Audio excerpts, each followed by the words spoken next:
¿Qué tal? Bienvenidos a Camino Podcast. Mi nombre es Ezequiel. Me presento para aquellos que todavía no me conocen, a pesar de que ya vamos muy adentro en la temporada de Camino Podcast. Pero estoy muy contento. La verdad es que estoy muy agradecido con todos aquellos que han estado compartiendo el podcast. Muchas gracias a todos aquellos que comparten el contenido en las diferentes plataformas en las que nos encontramos. Si tú no nos has encontrado en redes sociales, búscanos como Camino Podcast en Instagram y en Facebook. Y estamos en las plataformas de podcast las más populares. Estamos en Apple Podcast, en Google Podcast, en Podbean, en Amazon Music y también estamos en YouTube. Así que si tú quieres compartir este espacio, si tú quieres compartir este contenido, por favor, puedes hacerlo en todas esas plataformas. Si nos quieres seguir en esas plataformas, también te lo agradecemos. Nos ayuda mucho. Si quieres darle like, darle me gusta al contenido, a los episodios. Si te ha gustado, por favor, haznoslo saber. Nos encanta saber tus comentarios, tus testimonios. Así que muchas gracias a todos aquellos que se dan el tiempo de compartir este espacio. Bueno, como ya leíste en el título del episodio, no estoy solo. Hoy me acompaña un amigo y un amigo del podcast, porque ya está repitiendo. Esta es su segunda episodio que nos acompaña y hoy está con nosotros Asael García. Asa, ¿cómo estás? Hola, Cheque. Bien contento y emocionado por estar aquí de nuevo. Gracias por darme la oportunidad otra vez. Y nada, saludos a toda la gente también que nos escucha en este podcast. La verdad, muy contento de estar aquí. Bueno, la verdad es que la vez pasada me gustó mucho la plática. Era un libro buenísimo. Buenísimo. Y por supuesto que te tenemos que invitar. Así que muchas gracias por aceptar la invitación. Bueno, para aquellos que no te conocen, que no escucharon el otro episodio, ¿nos podrías contar un poquito acerca de ti? ¿Quién eres, Asa? Sí, claro. Bueno, pues como decía Cheque, yo soy Asael García y pues conozco a Cheque. Tenemos la misma iglesia, ahora sí que en común, valga la redundancia, y es Avivamiento de Amor. Ahí nos conocimos y la verdad que Cheque ha sido de gran bendición para mi vida. Y me ha ayudado bastante para saber qué leer. Y la verdad, muy contento. Como lo mencionábamos en el podcast pasado, incluso nos tocó también ahí adorar a Dios juntos en la alabanza. Y ahora pues en este proyecto que he escuchado que ha sido de mucha bendición para las personas. Así que así es como nos conocimos, ¿no? Sí. O sea, para los que no saben, Asa, él participa ahí en el grupo de alabanza de la iglesia. Ajá, sí. Entre más cosas, ¿no? Pero en el grupo de alabanza creo que fue la primera vez que interactuamos, ¿no? Sí. Yo estaba tocando y tú cantando, no sé qué hiciste. Sí, ahí tocando, andamos. ¿no? Sí, porque Asa también él es pianista y cantante y le hace todo ahí. A lo que sé. A lo que se necesite. Bueno, para aquellos que este es su primer episodio, quiero compartirte la dinámica del podcast. Este espacio es acerca de libros. Entonces, cada episodio tomamos un libro nuevo y hacemos unas observaciones, algunos comentarios acerca del contenido del libro. No queremos hacer un audiolibro, así que no queremos leer el libro o leer todo el libro. Tampoco queremos hacer una reseña tan exhaustiva. No queremos hablar ni citarlo todo el libro. Tampoco queremos hablar de todo el contenido del libro, así que solamente vamos a hablar de algunos puntos, algunos capítulos que nos hayan resultado interesantes. Y en esta ocasión Asa nos sugirió un libro muy bueno. Este es un libro que a mí me gustó mucho. Lo leí hace algunos meses y la verdad es que quedé sorprendido cuando Asael me dijo ¿por qué no leemos ese libro? La verdad es que está muy bueno y ese libro se titula Gálatas para ti. Este libro es de Timothy Keller. Este libro lo trae la editorial Poema, así que si no lo has leído, te lo súper recomiendo. La verdad es que es un libro muy bueno. Asa, ¿nos podrías contar un poquito de tu experiencia con el libro? ¿Cómo lo encontraste? ¿Cómo lo conociste? Y conforme lo fuiste leyendo, ¿cuál fue, cómo fue esa expectativa? ¿Fue cambiando o se fue confirmando? Bueno, el acercamiento que yo tuve a este libro, Cheque, fue más que nada porque en nuestra iglesia, Avivamiento de Amor, estábamos precisamente llevando una serie basada en Gálatas. Entonces yo me enteré que había una serie de libros que hablaban o eran como un, pues se podría decir resumen o punto de vista del autor de varios libros. No nomás existe Gálatas para ti, también está Romanos para ti, esos libros que son muy apasionantes. Entonces me interesó mucho, aparte que pues bueno, Timothy Keller es un autor que ha sido de mucha influencia, ¿no? Para nosotros. Entonces pues era la combinación perfecta, era como que un gran autor, un gran tema, un gran libro de la Biblia, y ese, más que nada, por eso me acerqué a este libro, porque quería saber más y también para cuando escuchara las predicaciones, también yo poder, como todo el tema de Gálatas, ¿no? Sí, de hecho, o sea, la serie de Para Ti tiene muchos más libros. O sea, está el de Romanos, como dices, el de Gálatas, está el de Filipenses, el de Hechos, el de Jueces, el de Daniel, el de Éxodo. La verdad es que son varios. La serie, la verdad, está muy, muy buena y tiene muy buenos autores. No todos son de Timothy Keller. Uh-huh. Está el pastor Steve Lawson, está el pastor Miguel Núñez, David Helm, Tim Chester. O sea, son varios los autores que tienen esta serie y cada uno lo escribe. En especial lo escribió Timothy Keller. El de Romanos también lo escribió Timothy Keller, y la manera como escribe, la verdad, Timothy Keller, como dices, ha sido una bendición. Para mí es, aunque algunos no lo creen, que creen que mi autor favorito es otro, o quien más leo es otro autor, muy bueno, por cierto, pero no, la verdad es que he leído más libros de Timothy Keller que de otros autores. Entonces, este libro es muy bueno. Es parte de una serie, la serie Para Ti, y si no conoces esta serie, la verdad te la súper recomiendo. De hecho, toda la serie la tenemos aquí en Camino Librería. Por cierto, voy a meter aquí el gol. Estamos grabando en el local de Camino Librería, así que si no nos conoces, si no nos has visitado, ven, aquí tenemos esta serie. Síguenos ahí en Instagram, en Facebook como Camino Librería, para que veas dónde están ubicadas las instalaciones y los horarios en los cuales nos puedes encontrar. Aquí tenemos esta serie, así que si la necesitas, si te interesa, aquí la puedes conseguir. Si no, la puedes conseguir en otra librería, no pasa nada. El propósito es que lo leas, ¿no? Y que lo conozcas. Bueno, este libro es un comentario bíblico. O sea, básicamente es un verso a verso de todo el libro de Gálatas. Un acompañamiento del autor. Sí, mientras lo lees. A mí me encantó porque cuando lo estaba leyendo, de hecho, este fue el primer libro que leí de la serie Para Ti. Ok. Y no lo leí ni porque todavía no empezamos la serie de Gálatas, ni sabía que íbamos a estar estudiando Gálatas en la iglesia.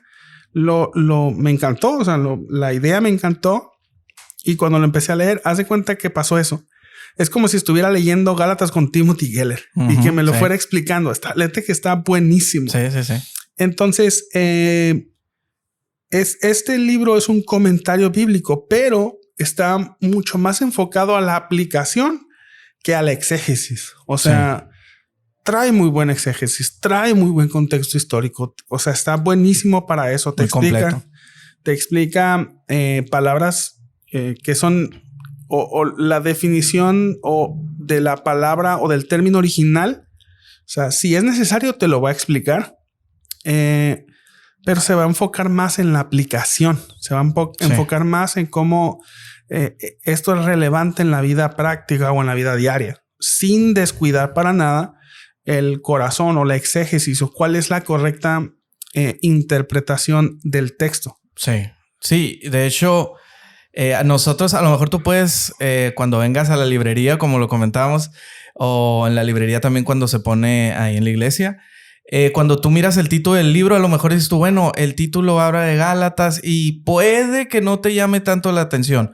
Pero la verdad, ya cuando comienzas a leerlo, a mí se me hizo como un manual de vida. O sea, literal, te habla el evangelio de pe a pa, te habla de cómo vivir la vida cristiana, pero también me gustó que trata muchos temas sobre el peligro que muchas veces nosotros como cristianos podemos enfrentar. O sea, te advierte de muchas cosas o de muchos errores en que nosotros como cristianos caemos. De hecho, no debemos de olvidar que el libro de Gálatas se escribió para una audiencia que profesaba ser cristiano. Entonces, esto nos habla precisamente de cómo nosotros como cristianos, o sea, si tú ya tienes tiempo en el cristianismo, te habla de cómo el evangelio siempre va a ser relevante. El evangelio no necesariamente va a ser solamente la entrada al cristianismo, sino que el evangelio te lleva de la mano en la vida cristiana porque es tu guía, es como el manual con el que nosotros debemos de regirnos o de seguir sus instrucciones. Entonces, yo cuando empecé a leer el libro de Gálatas, desde la introducción hasta el final, fue como si el Señor a través de su Espíritu Santo me estuviera diciendo: Asael, aquí no estás haciendo las cosas bien, aquí tienes conceptos erróneos, es totalmente lo contrario. Entonces, de verdad les recomiendo muchísimo este libro. Sí, como mencionas, el corazón del libro de Gálatas y por ende el comentario de Timothy Keller en el libro de Para Ti, o Gálatas para ti, es explicar el evangelio. De hecho, la razón por la que Pablo escribe esta carta, hace esta alusión de el evangelio hacia los Gálatas, es porque la falta del evangelio en sus vidas estaba creando un problema práctico, ¿no? Pero antes de llegar allá, porque nuestra intención es hablar de la parte práctica o las aplicaciones prácticas del evangelio, quisiera que nos centráramos primeramente para no perdernos en qué queremos decir cuando hablamos el evangelio. De hecho, así inicia la carta de los Gálatas, así inicia Gálatas para ti de Timothy Keller, hablando de la naturaleza del evangelio. ¿Qué es el evangelio y por qué es importante tenerlo siempre presente? Bueno, para empezar, el evangelio nos confronta, ¿no? El evangelio nos viene a decir lo malvados que somos, pero a la vez nos viene a decir también lo amados que somos en el Señor, ¿no? Cierto. El evangelio es precisamente la obra que Jesús vino a hacer. Aquí Timothy Keller lo maneja precisamente en 3 pasos y me gustó mucho cómo él lo maneja. Primero te dice, bueno, el evangelio. ¿Qué función nosotros tenemos en el evangelio? Nosotros, pues básicamente somos personas pecadoras y débiles que no pudimos hacer lo que teníamos que hacer o lo que Dios nos mandó a hacer. Entonces el evangelio a nosotros nos pone como esas personas incapaces de hacer lo que Dios nos mandó a hacer. Eso es empezando por ahí, ¿no? Eso fue, así nos toma a nosotros el evangelio. Ahora, ¿qué vino a hacer Jesús? Bueno, Jesús precisamente vino a hacer ese rescate, vino a ser ese salvador que nosotros necesitábamos, vino a morir, vino primeramente a vivir la vida que nosotros no pudimos vivir, ¿no? Sí. Y después vino a morir por nuestros pecados para que nosotros fuéramos reconciliados con el Padre. Eso fue lo que hizo Jesús. Esa fue la obra salvífica que Jesús realizó. Ahora, el evangelio ya te dice qué fuiste tú, ya te dice qué fue lo que hizo Jesús.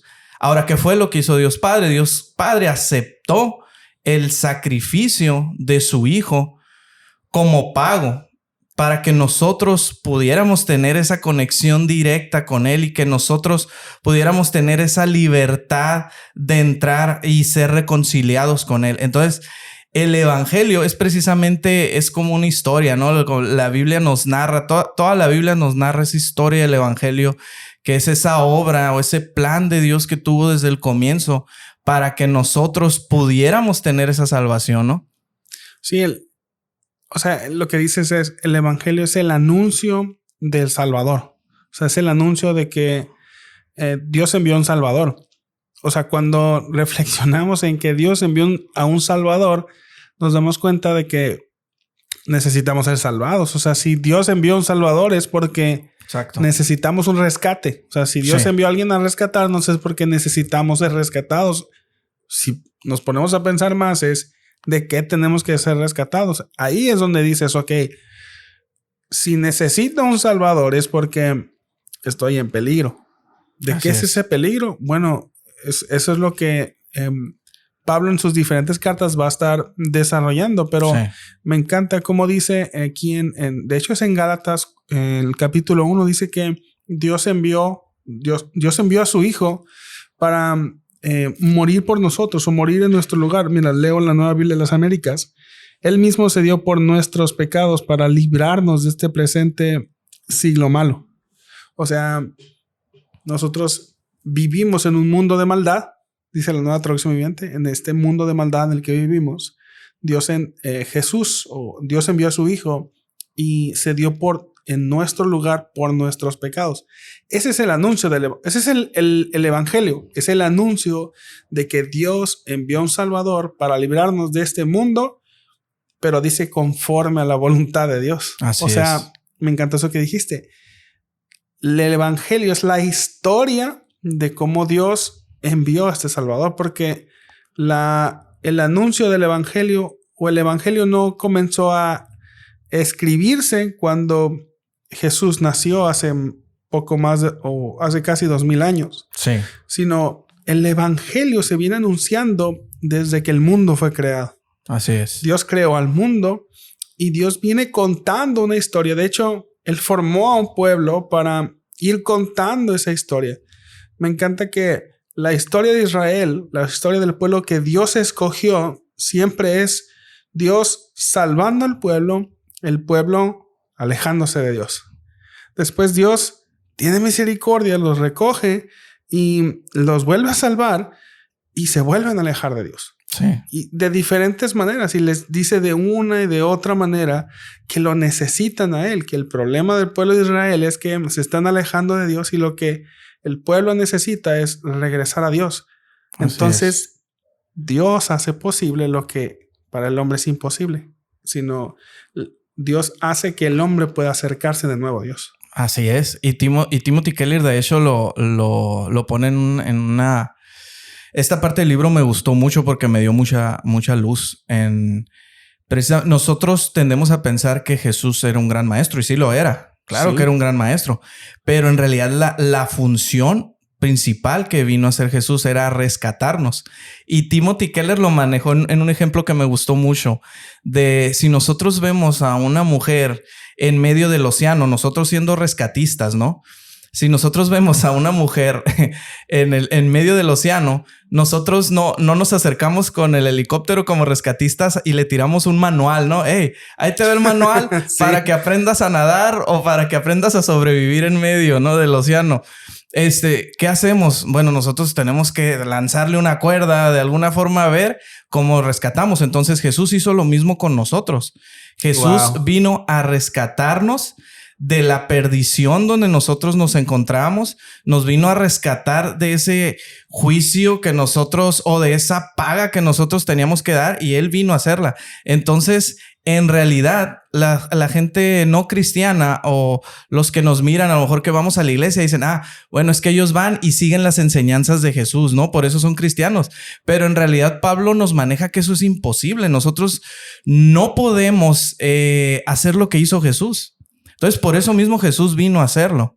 Entonces, cuando tú adoptas ese concepto de Jesús siendo tu rescatador, siendo ese Dios que vino para sacarte de donde tú estabas, de esa perdición, como decía la Biblia, de ese lodo cenagoso, ¿no? Donde muchas veces también nos hemos encontrado. Cuando nosotros vemos a Jesús de esa forma, tu forma de pensar en Él cambia. ¿Por qué? Porque empiezas a amarlo más. Empiezas cuando nosotros vemos nuestra condición como esa mujer que se está ahogando en medio del océano y nosotros empezamos a ver esa condición de que no tenemos a dónde voltear. Y viene Jesús y te ofrece esa cuerda y te rescata. O sea, te vuela la cabeza. Sí, de hecho hay un libro de Timothy Keller también, cuando habla del milagro, cuando Jesús convierte el agua en vino. Dice Timothy Keller que Jesús, Jesús convierte el agua en vino. O sea, el en la manera en como la gente entendía las bodas, era una cuestión no tanto individual, sino colectiva. O sea, tenía que ver algo con el bien común. Entonces, cuando Jesús se presenta y le dice su madre como que hay este problema, ¿por qué no lo solucionas? Jesús, conectado con en este concepto de las bodas como una manera de traer felicidad y gozo a la comunidad, no tanto como algo más personal. Y al acabarse el vino es acabarse el gozo y la felicidad de la comunidad. Entonces, Jesús no les dice a las personas cómo fabricar el vino, sino Él fabrica el vino. Entonces, Jesús, me encantó eso que dijiste y suena muy Timothy Keller. O sea, Jesús no viene a decirnos cómo hacer vino. Jesús no nos viene a tirar un manual de cómo ser salvados, sino Él viene a hacer lo posible. O sea, el mensaje del evangelio es que Dios hizo lo que nosotros no podemos hacer. O sea, creo que a todos nos queda claro que los seres humanos hay maldad en nosotros. O sea, quizás yo soy ciego de mi propia maldad, pero sí puedo ver la maldad en el mundo. Entonces, un mundo malvado creo que es algo que es una experiencia común para todos y todos lo entendemos. Quizás no nuestra propia maldad, pero sí la maldad del mundo. Entonces, Dios hace posible, o el anuncio del evangelio es que Dios hace posible lo que nosotros no podemos hacer. Librarnos de este mundo de maldad en el que vivimos es imposible para nosotros. Por eso Dios envía a su Hijo para librarnos. Esa es la noticia del evangelio. Esa es la buena noticia. Por eso es una buena noticia. Yo sé, trae una mala noticia atrás de que no nos podemos salvar y que vivimos en un mundo malo del que no podemos librarnos. Pero esa es la excelente noticia del evangelio, que somos libres por la obra que Jesús hizo. Esa obra se acepta por medio de la fe. O sea, no se acepta por medio, lo dijiste excelente.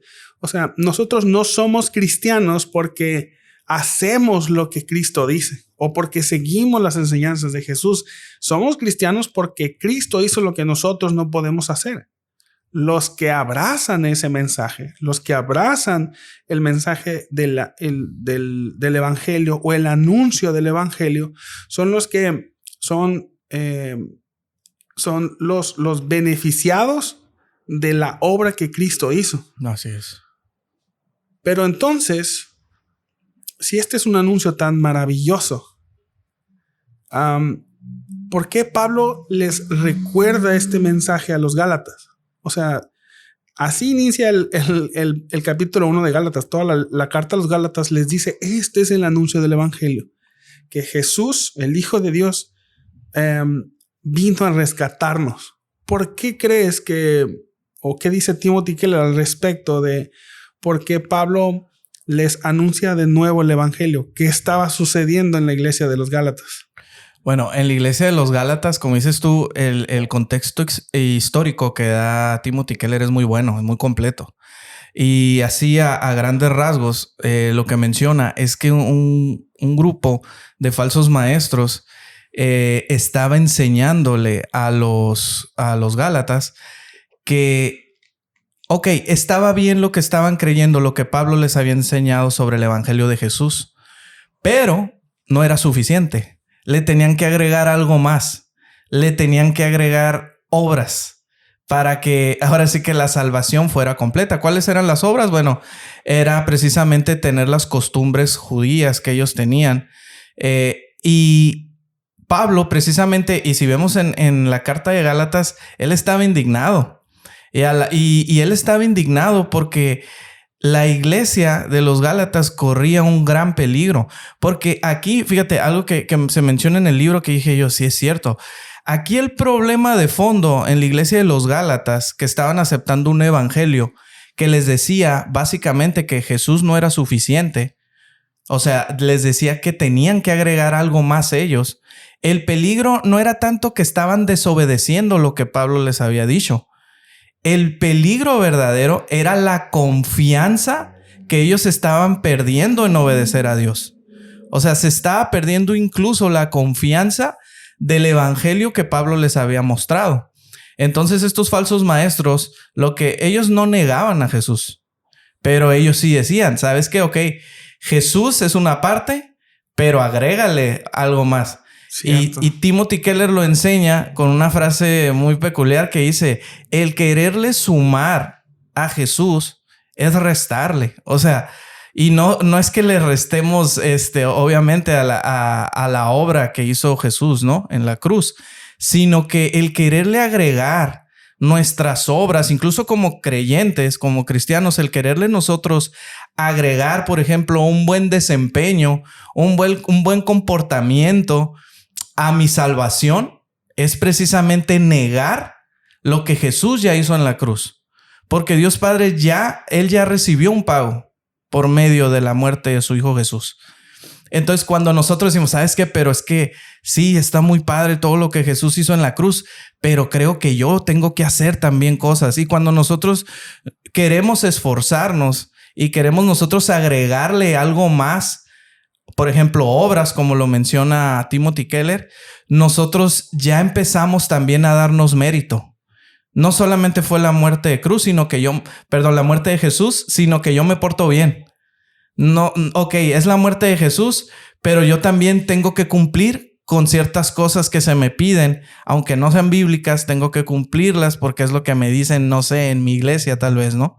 Entonces, básicamente ese era el peligro, que se estaba introduciendo otro evangelio, como lo menciona Pablo, que no era otro evangelio, sino que ahora sí que era un engaño, ¿no? Que estaba entrando a la iglesia. O sea, esta iglesia que había sido fundada por Pablo, ¿no? Esta iglesia, bueno, sí. Se dice que los Gálatas son los habitantes de la región de Galacia. Exactamente no sabemos cuál es. Digo, hay varias teorías, pero la más aceptada, creo que también la que menciona Timothy Keller, que son las iglesias del norte, o sea, hacia el norte de Jerusalén.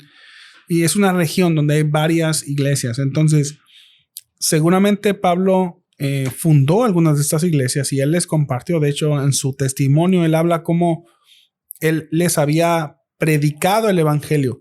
O sea, él les dice, ¿cómo es posible que ustedes estén abrazando otro tipo de enseñanza si yo mismo les enseñé? Y me encanta cuando dice, ustedes prácticamente vieron a Jesús en la cruz porque yo se los enseñé tan claramente, o el significado de la muerte de Jesús. Así es. Yo se los enseñé tan claramente que es como si lo hubiesen visto ustedes. Estas iglesias, al principio dijiste, de cristianos creyentes, ellos estaban abrazando otro mensaje. O sea, así es. El mensaje el maravilloso mensaje del evangelio de que Dios envió a su Hijo a hacer lo que nosotros no podemos hacer, que ellos habían aceptado. Y Pablo, de hecho, por eso se sorprende tanto, porque dice, es que yo reconozco en ustedes que son cristianos, son creyentes, porque sí. En el capítulo 3 les dice, ¿y cómo fue que ustedes recibieron el evangelio? ¿Cómo fue que ustedes, que Dios hizo milagros entre ustedes? O sea, Pablo tenía evidencias o había visto evidencias de que estas personas eran creyentes. Lo sorprendente es que estas personas creyentes, genuinos, validados por el testimonio de Pablo, estaban abrazando otro mensaje. O sea, lo que nos quiere decir es que nosotros como cristianos también podemos perdernos, no en el sentido de perder la salvación, que no creo que es lo que Pablo está hablando en esta carta. Podemos hablar en otras cartas, pero en esta carta quizás no lo está diciendo así. Lo que está diciendo es que se están desviando del verdadero propósito. Ese trae unas implicaciones en la práctica que ahorita más adelante vamos a hablar. Pero Pablo les está diciendo, ustedes, cristianos verdaderos, se están apartando del evangelio. Así es. Entonces, ¿tú crees que este mensaje o esta advertencia para cristianos verdaderos de que se están apartando del evangelio sea relevante para la iglesia de hoy? Totalmente, porque así como Pablo batalló en aquellos días con los falsos maestros, así como Lutero en su tiempo también batalló porque se estaba viendo un cristianismo por obras. También en la actualidad nosotros nos podemos dar cuenta que muy disfrazado, se podría decir, muy disfrazado, muchas veces nosotros como cristianos caemos en el legalismo y caemos también en agregarle un buen desempeño, como lo decía anteriormente, y eso es caer también en las obras. Por ejemplo, en el libro Timothy Keller menciona algunos peligros que pueden caer las iglesias hoy en día. Como dices, ¿por qué es relevante? Bueno, uno de los ejemplos que menciona Timothy Keller de una iglesia que está cayendo a lo mejor en los errores de los Gálatas es, por ejemplo, cuando una iglesia te dice, ¿sabes qué? Tu fe, bueno, la fe nos hace salvos, pero más bien, si tu nivel de fe o qué tanto haces tú para Dios, eso es lo que a ti te va a hacer salvo. ¿Qué tan comprometido tú estás con Dios? ¿Cuántas veces vienes a la iglesia? ¿Cuántas veces tú has estado dispuesto a, no sé, a salir y a predicar en las calles cuando nosotros te lo pedimos?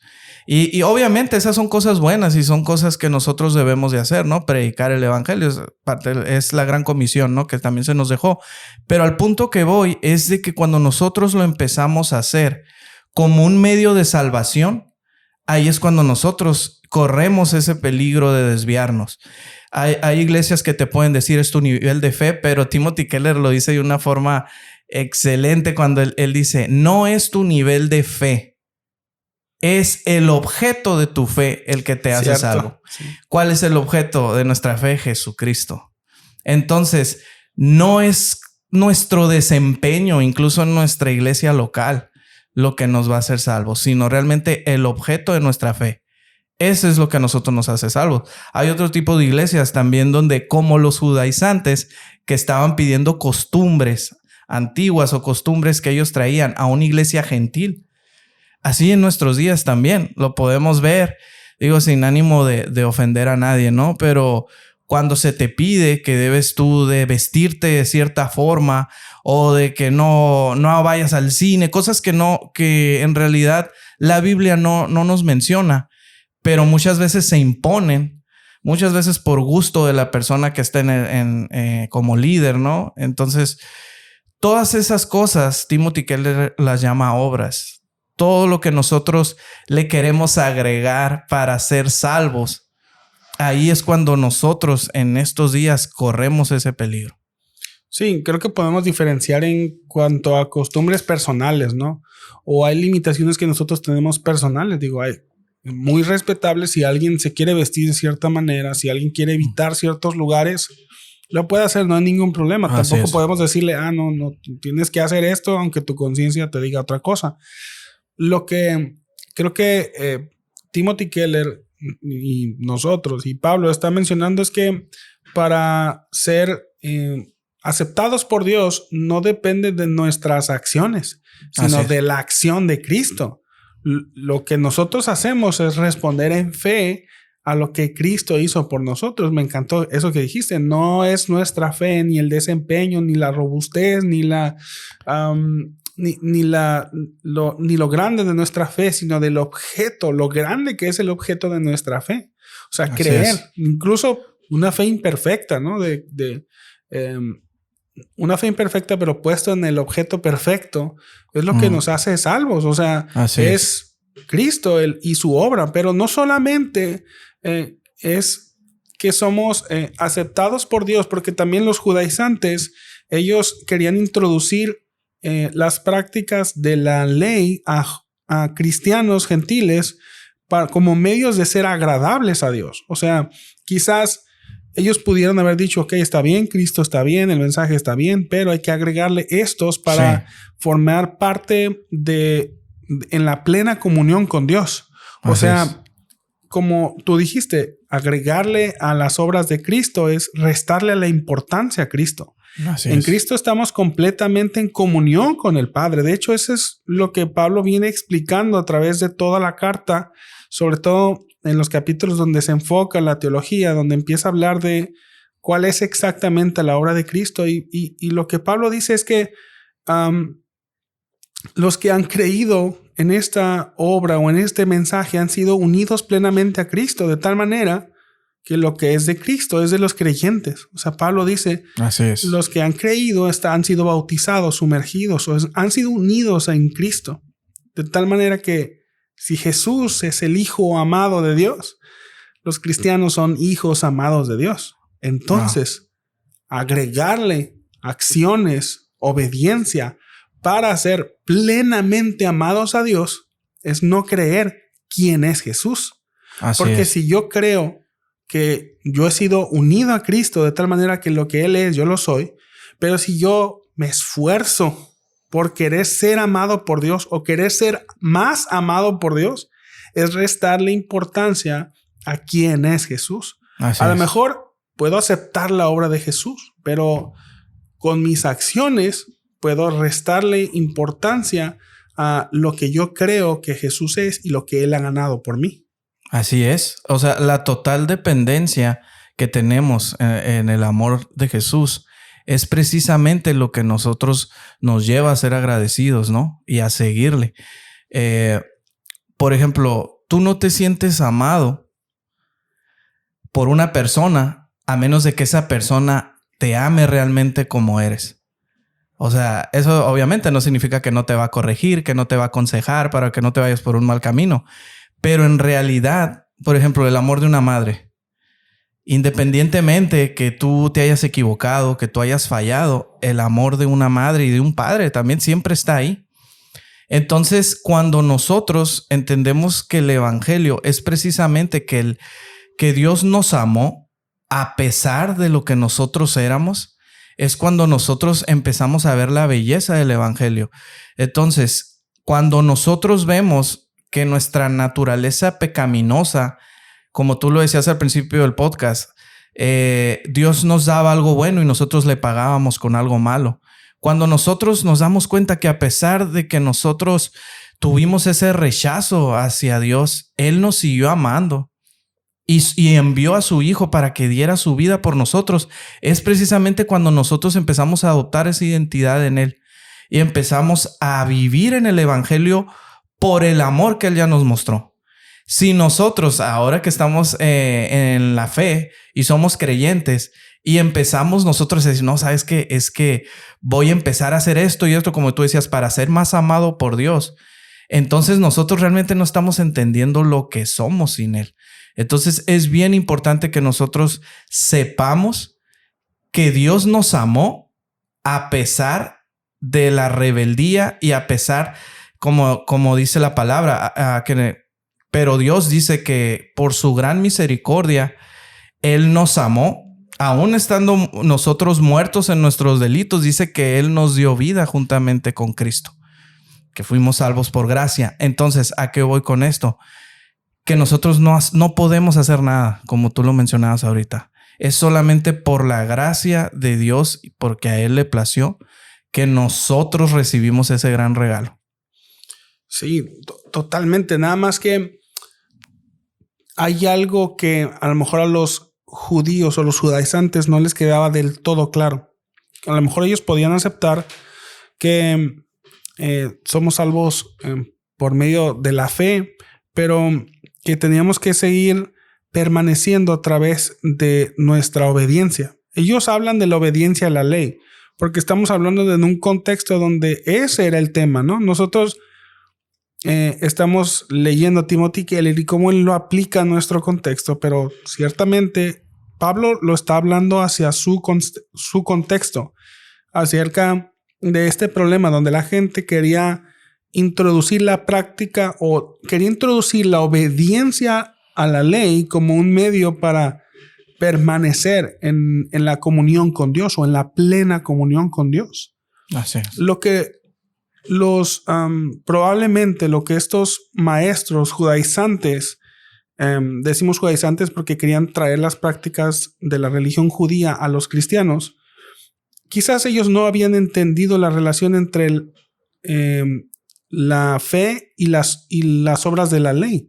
O sea, cómo ellos quizás estaban entendiendo que la manera de ser parte del pueblo de Israel era por medio de la obediencia a la ley. Pero Pablo les dice, eso no puede ser así, porque Dios prometió hacer un pueblo mucho antes de darles las reglas o de darles la ley. O sea, la permanencia o la membresía al pueblo de Dios no depende de la obediencia a la ley, porque la ley no existía cuando Dios decidió hacer un pueblo. Y lo hizo por medio de una promesa. Pero quizás estos judaizantes no lo entendían. ¿Qué relación entonces hay entre la promesa y la ley? ¿Por qué, si Dios había prometido hacer un pueblo, por qué entonces les dio la ley? ¿Cuál era el propósito de la ley? Si el propósito era obedecerla o ¿para qué la dio? Fíjate que no recuerdo el nombre del autor, pero una vez escuché a un autor que describía la ley muy bien. La ley hacía la función de un espejo para el hombre. ¿Qué mostraba ese espejo? Mostraba precisamente la incapacidad del hombre de agradar a Dios. Entonces, la ley lo que vino a hacer es precisamente mostrarle a los hombres lo incapaces que eran para agradar a Dios. O sea, la ley no tiene el propósito de formar un pueblo, ¿no? No. O sea, porque vino antes. Me encanta, dice ahí Pablo, creo que es en Gálatas 3, que el propósito de la ley era conducirnos a Cristo, ¿no? Sí, como un guía, ¿no? Ajá, como un guía, como un ayo, dice la Reina Valera.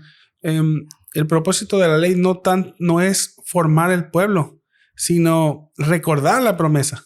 O sea, porque la promesa, dice Pablo, vino 430 años después. Sí. Perdón, 430 años antes vino la promesa y luego vino la ley. Entonces, la manera como formamos parte de el pueblo de Israel se constituía como el pueblo de Dios es por medio de la promesa. Pero la ley fue dada después. Entonces, lo que Pablo quiere decirle a los judaizantes o a los gálatas en ese momento es: la ley no viene a sustituir la promesa, porque la ley no tiene el propósito de salvarnos. Tiene el propósito de conducirnos al que sí nos puede salvar. Entonces, a la promesa.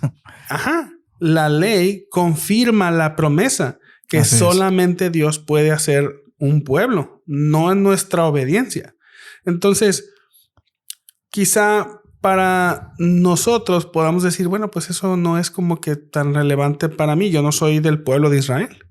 Pero creo que lo que Pablo está enseñando aquí es que, o sea, él está tratando de introducir introducir una doctrina porque está tratando de corregir un problema práctico.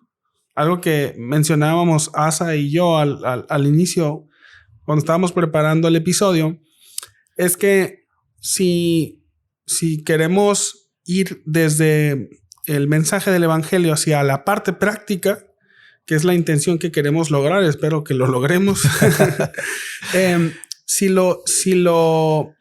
Si hacemos esa conexión entre el mensaje del evangelio y tratar de aplicarlo sin hablar de la doctrina, podemos llegar a hablar de una práctica moral. O sea, cómo resolver un problema práctico, porque al final la carta a los Gálatas está tratando de resolver un problema práctico entre las iglesias. Sí. O sea, la mala teología estaba dando fruto en un problema práctico. Así es. Pero Pablo se da el tiempo para volverles a explicar la teología, es decir, acerca de quién es Dios y cuál es su obra y cuál es la relación que tiene.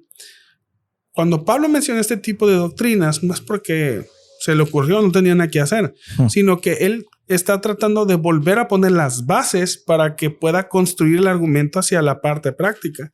Y este tema acerca de la relación que hay entre la promesa y la ley tiene mucho que ver con los cristianos y las buenas obras. Sí.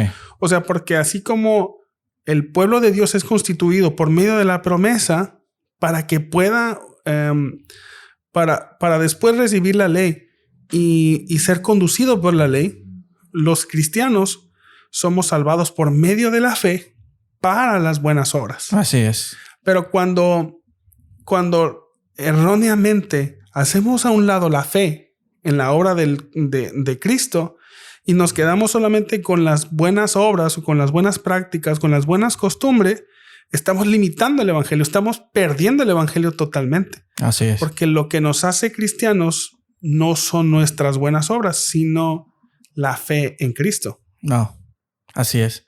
Y menciona precisamente un ejemplo muy claro, es precisamente el autor de esta carta, Pablo. Por eso me gusta mucho el contexto histórico también que maneja Timothy Keller. Pablo era precisamente una persona que le hizo mucho daño a los creyentes. Pablo era una persona que él se jactaba de ser religioso. Que él tal vez en sus motivaciones, él pensaba que estaba bien.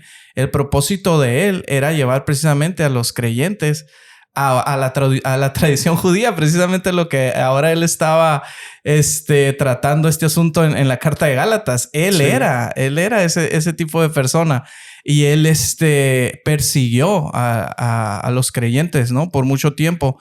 Pero Pablo es precisamente ese ejemplo de que tus obras no te acercan a Dios. Y tú lo decías muy bien, Cheque. Las obras, obviamente a lo mejor lo tratamos más adelante.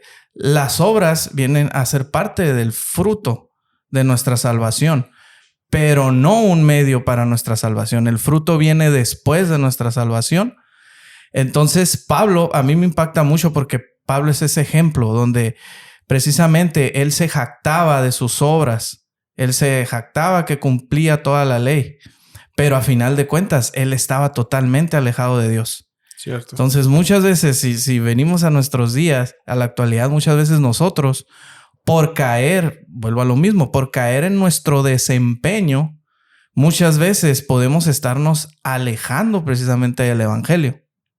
Sí, es curioso cómo alejarnos del evangelio, lejos de traernos libertad, o sea, nos trae esclavitud. Exacto. O sea, el evangelio es el mensaje de la libertad.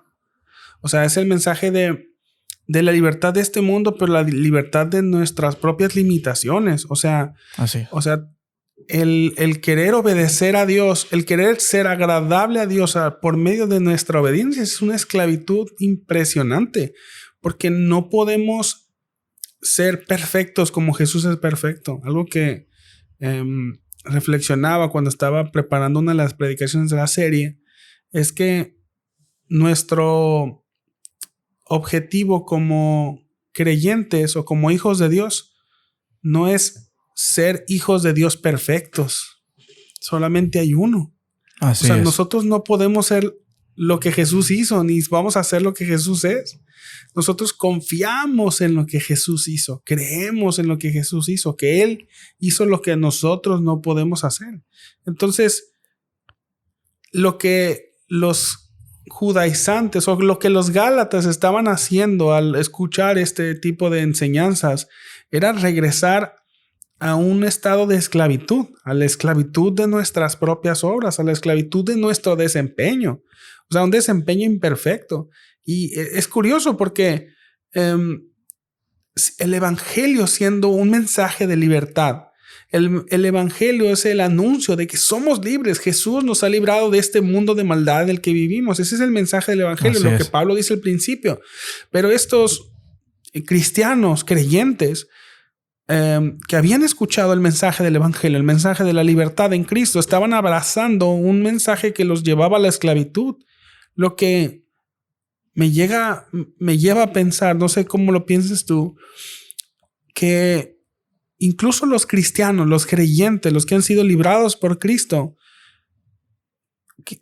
podemos llegar a vivir en un estado de esclavitud otra vez por no entender cuál es la obra de Cristo. Ok, entiendo, yo sé que, y creo que compartimos la misma teología. Yo digo que la salvación no se pierde.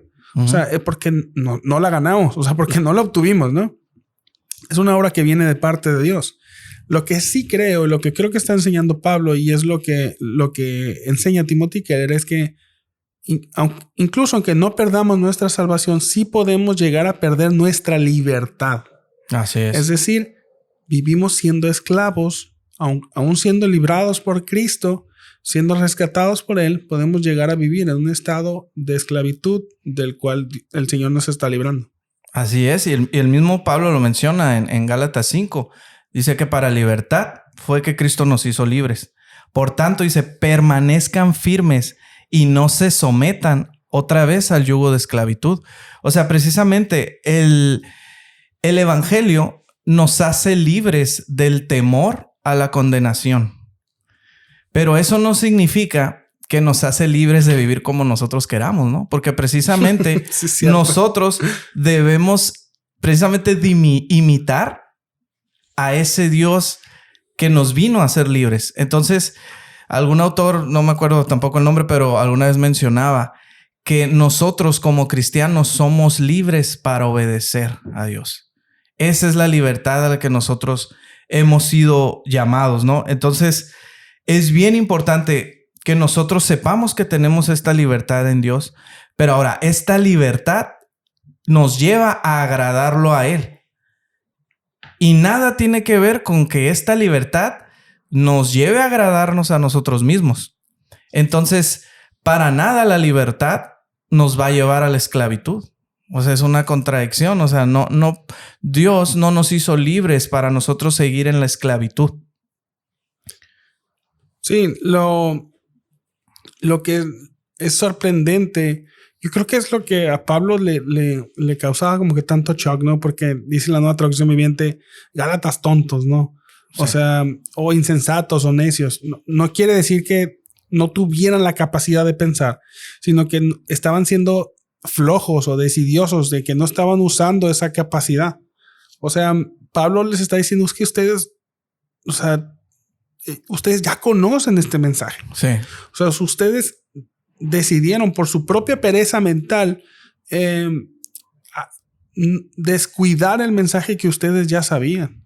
O sea, ustedes han sido libertados. Ustedes ya no forman parte de esa esclavitud del cual vive todo el mundo. O sea, Pablo puede estar hablando con judíos que vienen del judaísmo, de las prácticas del judaísmo, pero también les está hablando a los gentiles que vienen muchos de prácticas paganas. Sí.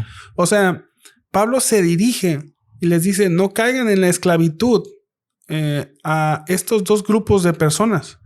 O sea, tanto a judíos que estaban buscando agradar a Dios por prácticas morales, como a gentiles que venían de prácticas inmorales, o sea, de prácticas paganas. O sea, cualquiera de los dos extremos es apartarse del evangelio. De hecho, Timothy Keller lo menciona como los religiosos y los irreligiosos. O sea, los sí. dos grupos están mal. Tanto los que piensan que por las obras van a ganar el favor de Dios, como los que no tienen a Dios o no creen en Dios, los irreligiosos, como él lo menciona. Los dos grupos están igual de mal, porque a final de cuentas no están poniendo su fe en el que realmente los hizo libres, ¿no? Entonces, eso es a lo que se refiere Pablo en esa parte, ¿no? Sí, de hecho, Pablo dice ahí al inicio del capítulo 5 que, o sea, en Cristo ni la circuncisión vale, así es, ni la incircuncisión vale. O sea, lo que Pablo está diciendo es que me encanta, como dice Timothy Keller, que ni el esfuerzo moral ni el fracaso moral cuentan. Sí. O sea, no, lo que nos hace libres, lo que nos hace formar parte del pueblo de Dios como creyentes, como cristianos, no es nuestra moral, ni lo que nos exenta es nuestra inmoralidad. O sea, una vez que estamos dentro, no somos más aceptados por una moral o porque es lo que está enseñando los judaizantes, a agregarle más cosas para ser más aceptados por Dios, pero no son mis fracasos los que me van a alejar de mi relación con Dios. Sí. Quiero leer lo que dice Timothy Keller. Dice, ni mi buen desempeño me hace justo ante Dios, ni mi mal desempeño realmente me hace más perdido y sin esperanza. Todos están igualmente perdidos y todos son igualmente capaces de ser salvados. Wow. O sea, tanto los judíos que con toda su religión bíblica. Todas sus reglas. Pero bíblicas, dadas por Dios. O sea, ni los judíos con todas esas prácticas que fueron incluso dadas por Dios están libres y no necesitan de la salvación. O sea, tanto los judíos como los gentiles en sus prácticas paganas, todos necesitan, pero no hay alguien que lo necesite más ni alguien que lo necesite menos. O sea, ni lo que dice Pablo o lo que explica Timothy Keller es que las prácticas religiosas de los judíos no los hacen menos pecadores, como que para que no necesiten a la obra de Cristo completa, sí, ni las prácticas inmorales de los gentiles los hacen como inmerecedores de la obra de Cristo. Pero como cristianos, nuestro mejor desempeño y nuestra obediencia no nos hace más aceptados por Dios, pero tampoco nuestras fallas morales o cuando fracasamos en este intento de obedecer la obra de Dios, eso tampoco nos aleja. Y quiero decir otra frase de Timothy Keller. Yo sé que dije al principio que no íbamos a citar todo el libro, pero me gustó mucho esta frase. Dice que cuando un cristiano, hombre o mujer, sufre un fracaso, cuando un cristiano, hombre o mujer, experimenta un éxito en su vida, debería decir, pero este éxito no aumenta el valor de Cristo por mí. Y cuando un cristiano, hombre o mujer, sufre un fracaso, debería decir, si no fuera fracasado de esta manera, eso no me haría ni más amado ni más aceptado por Dios de lo que soy en este momento. O sea, ni mi perfecta obediencia me haría más aceptado por Dios, ni mis fallos morales me hacen menos amado por Dios. Así es. Y la obediencia viene a ser el fruto de que somos salvos. Viene a ser el fruto precisamente de la obediencia que nosotros también tenemos en Dios. Y lo que acabas de leer, que es liberador. O sea, es liberador para todos nosotros en el sentido de que no se trata de lo que nosotros vamos a hacer para ser salvos, sino se trata de la obra que Jesús ya hizo en esa cruz. Eso para mí es algo que a mí me libera. Y precisamente ahora, ¿cómo vivimos en esta libertad que Pablo nos llama, ¿no? En Gálatas 5. La libertad del evangelio es precisamente que nosotros, por el agradecimiento que tenemos, primero, la conciencia que tenemos de lo que Jesús hizo por nosotros en la cruz. Cuando nosotros realmente tenemos esa conciencia y sabemos lo que Jesús hizo por nosotros, a pesar de lo que nosotros somos, es cuando nosotros, por amor y obediencia, empezamos a obedecer al Señor. Y ahí es cuando nosotros empezamos también a dar fruto. Pero eso ya es una consecuencia, eso ya es un producto de la fe que nosotros tuvimos, pero más que nada de la obra que Jesús hizo en esa cruz. Ahora sí que, como lo menciona también Timothy Keller aquí en el libro, nosotros somos muy dados a querernos dar la gloria a nosotros mismos. Y por eso nosotros buscamos muchas formas de decir, bueno, es que yo soy mejor cristiano porque hice esto. Recuerdo una predicación de Sugel Michelin que hablaba precisamente de los frutos que damos. Él decía que muchas veces nosotros como cristianos decimos, es que no estoy dando fruto. A veces pensamos que dar fruto es pues hablarle de Dios a otra persona, es ayudar, ¿no? a las viudas, a los huérfanos, a los extranjeros, etcétera, ¿no? Esas son cosas que nosotros debemos de hacer porque la Biblia nos manda a hacerlas. Pero en realidad el fruto que nosotros debemos de dar como cristianos es el carácter de Jesús en nosotros. Exacto. Jesús es el fruto que nosotros debemos de tener como cristianos. Entonces, nosotros no nos debemos de frustrar si muchas veces nosotros decimos, oye, pero yo siento que estoy estancado, yo siento que esto y lo otro. El objetivo primordial como cristianos que nosotros debemos de tener es precisamente que por medio de Jesús nosotros debemos de dar fruto. ¿Que cuál es el fruto? Y creo que tú lo predicaste, Cheque, una vez que nos tocó compartir ahí juntos. Sí. Que hablaste de la vid. No me vas a echar carrilla lo que me echaste esa vez. Pero bueno, a lo que iba, de que ese es el fruto que nosotros debemos de dar. es precisamente el carácter de Cristo en nuestras vidas. Y es a través de ese carácter de que nosotros vamos a tener, que nosotros vamos a dar fruto.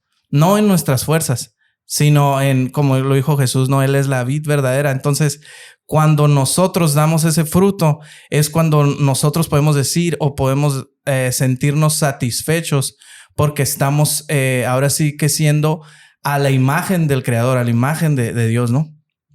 O sea, creo que hemos estado hablando acerca de que no somos salvados o no somos aceptados por Dios por nuestro desempeño y nuestras obras. Pero como ahorita estás mencionando, o sea, si hay un lugar para nuestras obras y nuestro desempeño en nuestra vida cristiana. De hecho, no podemos decir, porque ahorita me encantó que mencionaras acerca de la vid. O sea, la evidencia de que la rama o el pámpano está conectado a la vid es la presencia del fruto. O sea, un cristiano que no tiene fruto da evidencia de que no está conectado a la vid. O sea, un cristiano que no está creciendo o desarrollando o dando evidencias del fruto es un cristiano que está dando evidencia de que no está conectado a la vid, no pertenece a la vid. O sea, cuando estamos diciendo que nuestro desempeño o nuestra obediencia no suma a nuestra salvación, no nos hace más aceptados por Dios, no queremos decir que no hay lugar para eso. Así es. Hay lugar para la obediencia. De hecho, la verdadera relación o la verdadera motivación para la obediencia es la que se da en Cristo. Así es. O sea, porque como Pablo lo mencionó, la ley ceremonial, la ley moral de los judíos no tenían el propósito de formar el pueblo de Dios, sino de recordar la promesa. Bueno, nuestra obediencia, nosotros como creyentes tenemos la misma relación con la ley o con los mandamientos de Dios.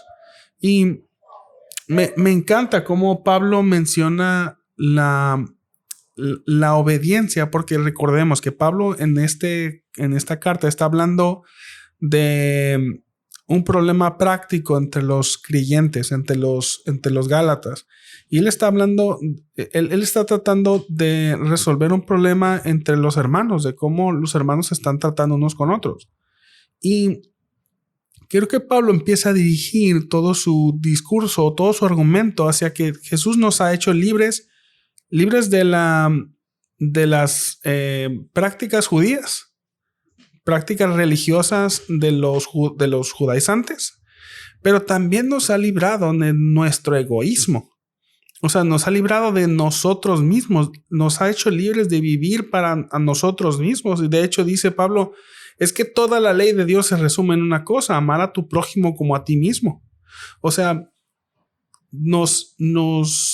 en Cristo somos libres de vivir hacia nosotros. O sea, lo normal es querer vivir para nosotros mismos, pero el amor verdadero se expresa en el sacrificio hacia los demás. De hecho, así fue como Jesús amó. Jesús no nos amó buscando su beneficio propio. No tuvo beneficio en nada. O sea, Él se dio a sí mismo y hasta la muerte. Entonces es lo que dice Jesús. Si son mis discípulos, amen como yo amo. O sea, no hay mayor amor que aquel que da su vida por sus amigos. Y yo los llamo a mis amigos. Entonces, Pablo empieza a dirigir su argumento y empieza a hablar de cómo el evangelio nos hace libre de vivir de esas prácticas religiosas, de esas prácticas de una moralidad exacerbada, pero también nos libra de vivir de nosotros mismos. Entonces, ¿cómo se ve esa libertad? O los creyentes, o sea, nosotros vamos a expresar esa libertad o vivir esa libertad sin oposición, o hay una oposición que nos va a dificultar el poder vivir para los demás y querer y nos va a regresar a vivir hacia nosotros mismos. Creo que existe, ¿no? Bueno, no creo, la Biblia lo menciona incluso en Gálatas. Siempre va a haber un conflicto entre la carne y el espíritu. La carne siempre va a querer que nos agrademos a nosotros mismos. El espíritu nos lleva a agradar a Dios. Entonces, siempre como cristianos, nosotros vamos a tener precisamente esa lucha. Y es ahí donde la belleza del evangelio nos dice que ya no estamos solos. Ya no luchamos por nuestras propias fuerzas. Incluso el evangelio, lo menciona el libro, el evangelio te libera de la motivación de pecar. Porque muchas veces, y ahora sí que es como los extremos, cuando nosotros decimos, bueno, tengo la libertad, aparte de las obras, como un medio de salvación, también mucha gente puede pensar, bueno, pues entonces ahora sí que el evangelio me está quitando toda la motivación de llevar una vida santa, porque ya Jesús hizo todo por mí. Pero en realidad, la verdad del evangelio es que el evangelio siempre, o más bien el evangelio nunca te va a hacer sentir o hacer vivir una vida culpable, pero tampoco se va a ir al otro extremo y el evangelio no te va a lo mejor a fomentar que tengas una vida impía. O sea, tenemos nosotros que saber que va a haber una lucha entre el espíritu y la carne, y dice la palabra que se contraponen. Entonces, es bien importante que nosotros tengamos esa libertad y de que sepamos que nosotros somos llamados a agradar a Dios, que somos llamados a vivir en el espíritu. Entonces, que más adelante, ¿no? Me encanta la carta de Gálatas, porque a Pablo es mucho de hacer listas, ¿no? Y aquí se desplaya y pone precisamente los frutos del espíritu y empieza también a poner las obras de la carne. Entonces, que de hecho yo les recomiendo mucho el libro porque es un tema muy extenso, pero a la vez lo que hace Timothy en el libro, en una sección de él, es que incluso te divide las obras de la carne. Empieza a decir, bueno, estas obras de la carne van en la categoría a lo mejor de la inmoralidad sexual, que de hecho una de las obras de la carne es precisamente la inmoralidad, pero él como que te lo pone en secciones. Entonces una habla de eso, otra habla por ejemplo, a los ídolos, pero en un contexto religioso, etcétera. Entonces, bueno, era así como algo breve, ¿no? Que quería decir que no vamos a poder a lo mejor manejar en el podcast, pero en realidad el libro te da una comprensión de cuáles son los frutos del espíritu y en la categoría a la que pertenecen, ¿no? Está muy bueno. Sí, creo que algo que menciona Timothy Keller, y creo que es interesante y creo que me gustaría para que cerráramos con eso, es que ciertamente en nosotros va a haber una lucha. O sea, en los cristianos va a haber una lucha. Hemos sido libertados o hemos sido librados de la esclavitud para vivir para nosotros mismos y una evidencia de que Dios está con nosotros. De hecho, Pablo lo dice ahí en Gálatas 4, es que así como Dios envió a su Hijo, Dios envió el espíritu de su Hijo en nosotros y el cual en nosotros nos impulsa a clamar Abba Padre. O sea, dentro de nosotros Dios ha puesto su espíritu. Yo sé que no es tema de este episodio, ni de este libro, ni siquiera de esta carta, pero la promesa del nuevo pacto es que Dios enviaría su espíritu dentro de los creyentes. Sí. Entonces, dentro de los creyentes hay un factor ahora externo que vive y es el espíritu de Dios viviendo en el creyente. Así es. Pero también hay una lucha contra lo que Pablo menciona como la carne.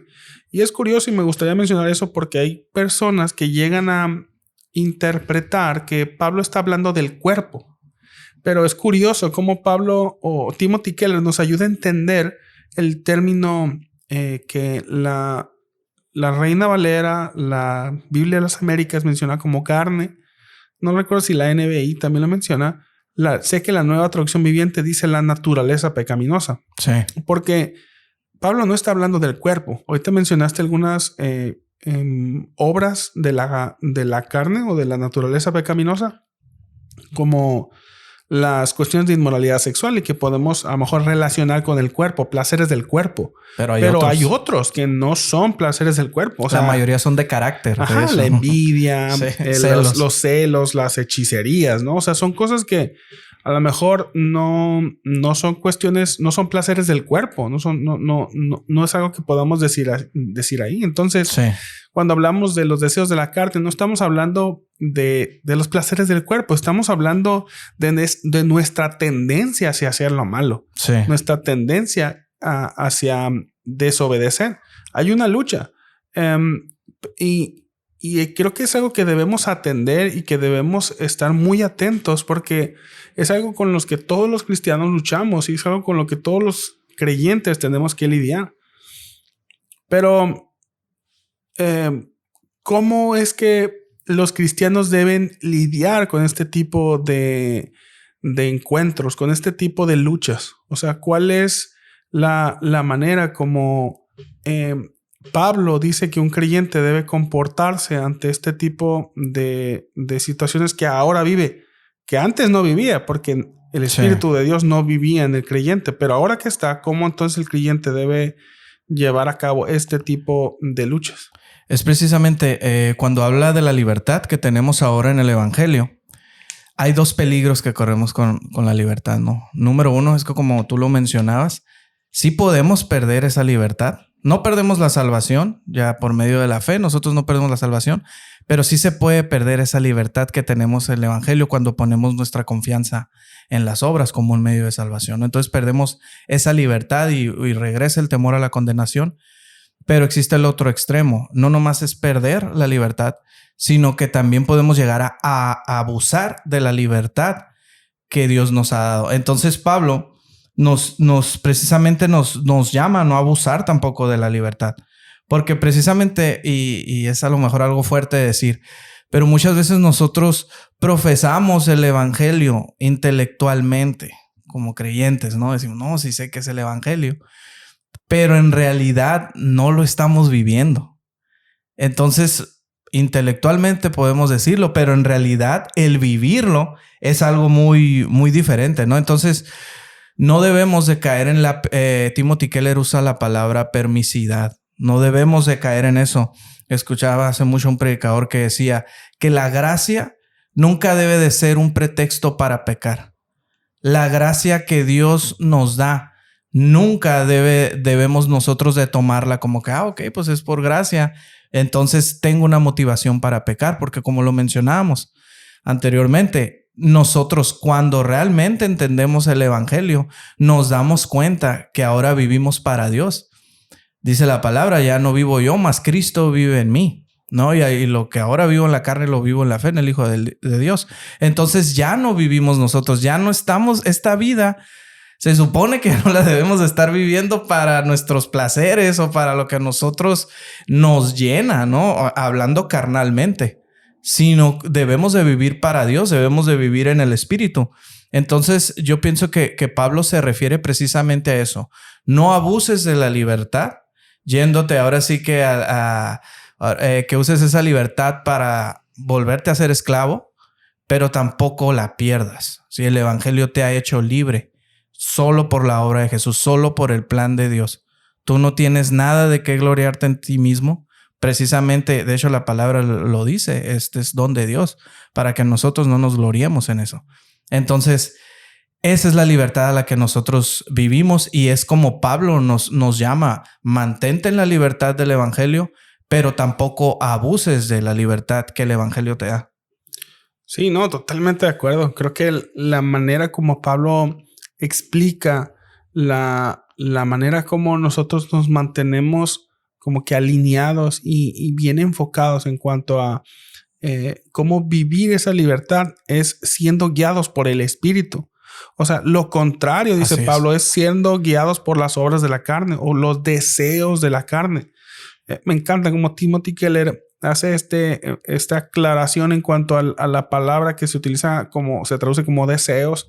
Dice que es epitumía o epitumía, que es un término que quiere decir como un deseo excesivo. Él le llama un sobredeseo, o sea, es algo que consume nuestro deseo, o sea, en lo que siempre pensamos, ¿no? O sea, los deseos de la carne, los que son guiados por la carne, son guiados por esos deseos que nos obsesionan. O sea, esos deseos que van enfocados hacia nosotros mismos. Pero nosotros o los creyentes ahora poseen no solamente el ejemplo de Jesús para ser guiados. Ahora, el título de hijos de Dios o la condenación por causa de nuestra desobediencia ha sido quitada. Sí. Eso es el principio. Dios nos ha dado de su espíritu para poder ser guiados por su espíritu, para ser libres de los sobredeseos o esos deseos excesivos u obsesivos. O sea, dice Pablo, los deseos de la carne son contrarios a los deseos del espíritu. Por lo tanto, sigan a los deseos del espíritu y van a ser librados de los deseos de la carne. Queremos ser librados de las obras de la carne. Queremos ser librados de nuestro deseo de ser aprobados por los demás. Queremos ser librados de nuestra vida egoísta. Queremos ser librados de nuestros ídolos. La solución es la que Dios nos ha dado, ser guiados por el Espíritu. Creo que a veces como cristianos, y he escuchado muchas veces, y yo me lo digo todo el tiempo, a veces ponemos mucho más atención en en enfocarnos en nuestras limitaciones o en nuestros deseos o nuestros pecados y queremos alejarnos de ellos, pero pero los seguimos viendo. Sí. Lo que dice Pablo es... Lo que Pablo dice es que nos enfoquemos en el Espíritu. Pablo no está diciendo aléjate de los malos deseos. Pablo está diciendo enfócate y acércate al Espíritu. Sí. En consecuencia, como son contrarios, te vas a alejar de los deseos de la carne. Entonces, creo que los cristianos lidiamos con esta lucha, con esta batalla que antes no teníamos en el poder de Dios. Así con las armas de Dios, con las maneras de Dios.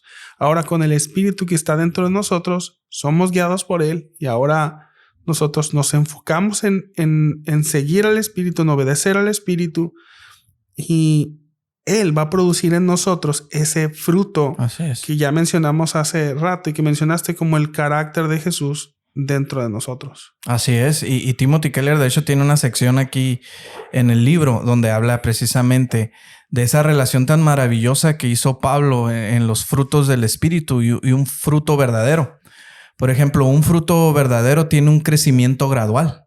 Así como un cristiano, muchas veces, no sé, un nuevo creyente se puede desesperar, ¿no? Y dice, hey, pues es que sigo haciendo esto, sigo haciendo lo otro. El crecimiento es gradual, como un fruto. Un fruto está ahí y no te vas a quedar viéndolo hasta que crece porque no crece instantáneamente. El fruto va creciendo gradualmente. Sí, no puedes esperar sembrar una semilla y al mes tener ya un fruto. Exacto. Es lo mismo en un cristiano. Muchas veces un cristiano a lo mejor va empezando y no se da cuenta de los cambios internos que está viendo en él. Pero de repente ocurre una situación y dice, oye, no reaccioné de la forma que yo reaccionaba como reaccionaba antes, ¿no? Entonces debemos de ser conscientes como cristianos y si tú eres un nuevo creyente que o el Señor te ha traído a sus caminos, es importante que recuerdes que el caminar cristiano es un crecimiento gradual, ¿no? Como un fruto. Otra de las características de un fruto es que el crecimiento va a ser inevitable. O sea, no sabes todo el tiempo, puede tardar, puede no tardar, puede ser rápido, pero siempre va a haber un crecimiento. Eso es inevitable. Paul Washer en el libro que vimos anteriormente, una de las frases que más se me quedaron es que el caminar cristiano puede que tenga un paso hacia atrás, pero siempre se va a caracterizar por 2 o 3 pasos hacia el frente. Debe de haber una evidencia, debe de haber un crecimiento, ¿no? Pero eso es inevitable. Es inevitable porque el fruto es del Espíritu. Así es. O sea, porque no es un fruto que produce el creyente. Exacto, que tú vas a hacer. Es un fruto que va a producir el Espíritu dentro del creyente. Así es. Entonces, otra cosa que también se compara del crecimiento o del fruto de un creyente a un fruto verdadero, se podría decir que un fruto tiene raíces internas. Entonces, el evangelio, y esto me gusta mucho, el evangelio primero va a trabajar contigo internamente. Tal vez exteriormente no te van a decir rápido tus familiares, hey, cambiaste, puede que sí, pero en realidad el cambio es interno, como un fruto. El cambio que el evangelio trae a nosotros es interno. El pastor lo menciona en la iglesia en algunas predicaciones donde dice, muchas veces nos preocupamos por el cambio de actitud, pero no nos preocupamos por el cambio de corazón. Entonces, siempre el evangelio va a trabajar contigo primero. Siempre el evangelio va a tener esas raíces para que esa raíz lleve fruto exteriormente, ¿no? Entonces, Timothy Keller lo maneja de esa forma también. Entonces, es bien importante que nosotros sepamos y que tengamos la confianza en que el evangelio está creciendo en nosotros gradualmente, y es algo que es maravilloso y es algo que nosotros podemos confiar, que Jesús está haciendo crecer su obra en nosotros, ¿no? Sí, excelente. Bueno, yo creo que la vamos a dejar aquí, para no abusar tanto ya de tu tiempo. No sé si quieras comentar algo, a lo mejor de lo que no vimos, o un comentario final del libro, de si la gente, o algo que los que nos están escuchando deban de saber para que se animen a leer este libro. Sí, así rápidamente, para finalizar, uno de los puntos finales, y insisto, lean el libro porque la verdad no dijimos ni yo pienso que el 20% de lo que el libro explica, pero una de las cosas que a mí me confrontó el libro al final, y de hecho la palabra lo menciona, es de que aunque nosotros digamos o profesemos que tenemos un amor profundo hacia Dios, si nosotros no lo mostramos hacia los demás, la palabra nos llama, no recuerdo el libro, no sé si era en Colosenses, pero la palabra nos llama incluso mentirosos. Cuando nosotros decimos que profesamos amor por Dios, pero no lo estamos aterrizando hacia nuestros semejantes, no podemos nosotros decir, y es fuerte que la Biblia te llame mentiroso. Entonces, eso para mí es como una máxima que me enseñó el libro, de decir, ok, si yo profeso y si yo digo que amo a Dios, en realidad me reta en mi naturaleza pecaminosa, me reta a amar a los demás y pedirle a Dios que me dé el amor que Él tuvo por mí para yo podérselo dar a los demás, porque la verdad es que mi naturaleza es egoísta y ve por lo mío. Pero ya yo al ver esta frase tan fuerte donde dice, ok, si tú dices que amas a Dios, ama a tu hermano. O sea, es algo que me confronta a mí a final de cuentas. Y por último, pues creo que ya lo dije, recomiendo muchísimo el libro. Es un libro apasionante, la verdad. Y lo padre de este libro es que también, no que te obligue porque se escucha muy fuerte la palabra, pero sí te hace que tengas la Biblia de lado. Entonces te motiva. Así es. Entonces yo siempre he pensado que los libros son un complemento para la Biblia. Entonces este libro viene a ser un complemento si tú estás leyendo el libro de Gálatas o vas a empezar a leerlo. Es un acompañamiento, como decía She, que tienes a Timothy Keller ahí, un gran autor, ayudándote o acompañándote en todos los versículos de este libro. Así que nada, o sea, para mí es algo muy padre. Yo ya compré el de Romanos también. A ver si luego nos toca Romanos. Pero la verdad, se los recomiendo mucho y véanlo así. Véanlo como que van a comprar un manual. Véanlo como van a comprar una guía de lo que es el evangelio. Y eso me gustaría recomendarlo mucho, la verdad. Excelente.